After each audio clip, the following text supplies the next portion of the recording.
Welcome to Facts TV News, where everything is true. 1,170 new COVID-19 cases, 5 more deaths.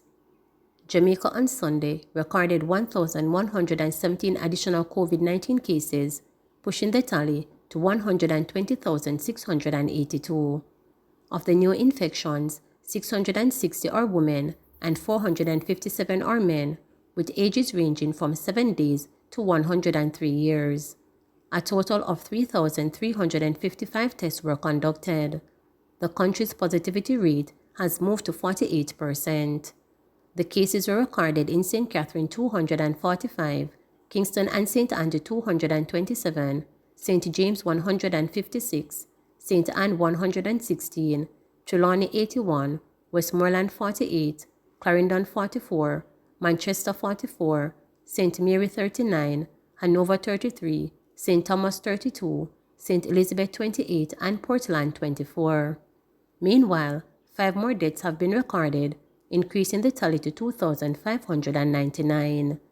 The deceased are a 75-year-old man from Kingston and St. Andrew, whose death was previously under investigation, a 79-year-old woman from Kingston and St. Andrew, whose death was previously under investigation, a 72-year-old male from Kingston and St. Andrew, whose death was previously under investigation, a 70-year-old female from Kingston and St. Andrew, whose death was previously under investigation, and a 75-year-old woman from St. Catherine.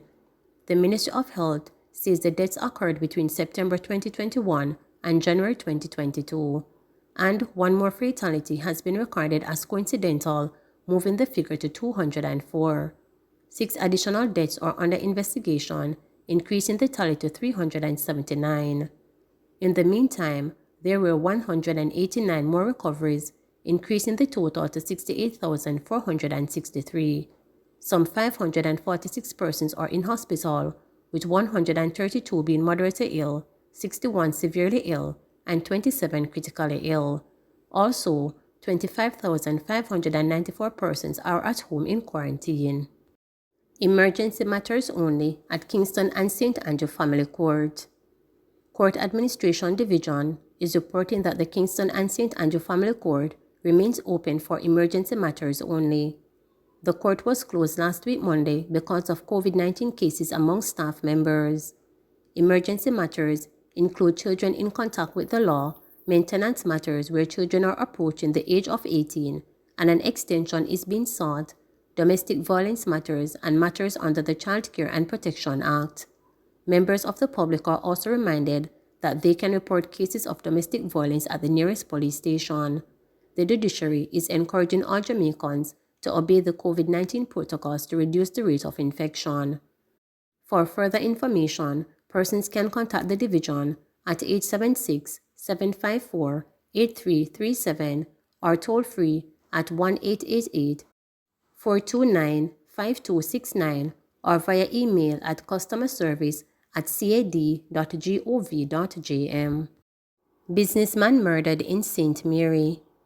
The police in St. Mary are on a manhunt for the gunman who shot and killed 45-year-old businessman Wayne Williams near his house in Charlestown on Sunday. Superintendent in charge of the St. Mary Police Division, Babette Morgan, has indicated that Williams was raking up a property adjacent to his house at about 11 a.m. when 2 loud explosions were heard. A man was shot seen after entering his house. The man reportedly held up the businessman's common-law wife at gunpoint and demanded Williams license a firearm. The woman was allegedly roughed up by the gunman, and she reportedly retrieved the licensed gun and handed it over to the culprit. The woman also reported that after the man left, she heard another explosion outside the house. The gunman reportedly made his escape on foot in nearby bushes. The police were called in, and upon their arrival, the body of the businessman was seen lying on its side with what appeared to be a gunshot wound to the head. The police said the suspect is believed to be about 5 feet 7 inches tall, slim-built, and appears to have bleached skin. Last year, St. Mary recorded a total of 27 murders and 32 homicides in 2020. Dunkirk frozen with fear. A festering family feud has been cited as the trigger for the fatal shooting of 2 persons in Dunkirk, East Kingston on Friday evening. 2 others were wounded in the incident, as gunmen reportedly targeted a wake about 7:45 p.m. Most residents were reluctant to speak with journalists, fearing retribution from the gangster whose reign of terror has included death threats. At the core of the conflict, residents said, were 2 families whose appetite for violence has caused some parents tumult moving with their children. The 2 deceased persons have been identified as 40-year-old Trevor Campbell of Bray Street, Kingston 16, and 22-year-old Tamika Harvey of McIntyre Villa. The wounded were hospitalized. "I wish the pitney them down here could I get a decent place to live and move out of this place," said one resident who requested not to be named because of safety concerns. The young woman, she did leave 2 pickini and she no involved in a nothing and him kill her, the resident said, referring to Harvey. "If you see our head mash up," according to the resident, 2 men are well known in the community or behind most of the violence in the East Kingston community. Armed men reportedly move around with impunity, householders said. "Them no care, them just walk up and down on the corner with them gun," a resident whispered. "Lord, this not done now. A foolishness them a go on with," said another resident who described the killing as unbearable. The community was blanketed by tension on Saturday, even as a strong detachment of police personnel patrolled the streets.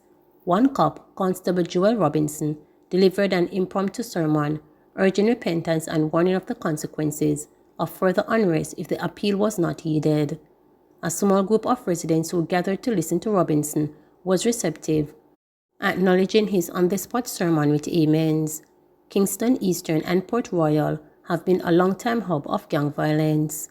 Lawmaker Philip Paulwell, an opposition member of parliament who has represented the constituency for decades, has sided with the government in calling for states of emergencies, SOEs, to be imposed.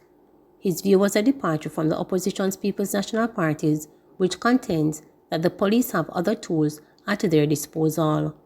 The decision by the party not to support the government on the extension of the SOEs will hurt it in the future.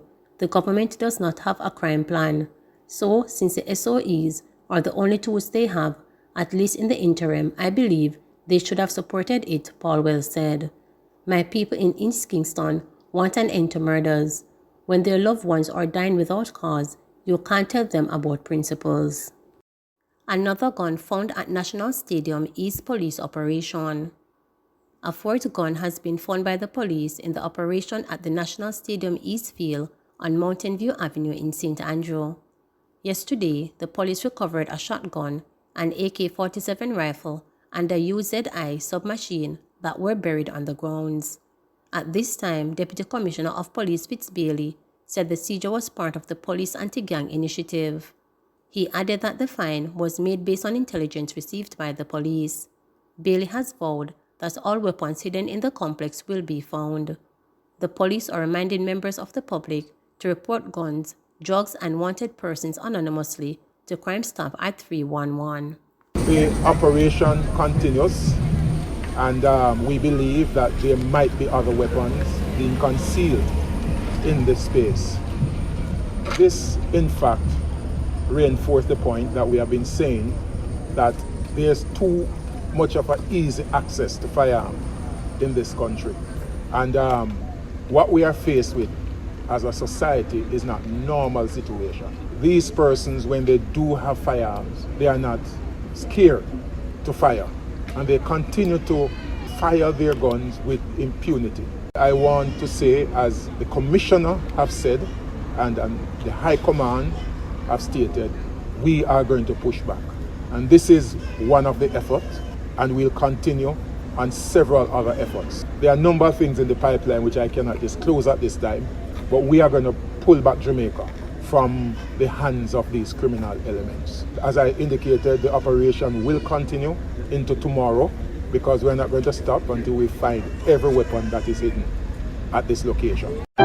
Please remember to subscribe, like, share, and click the notification bell for daily updates.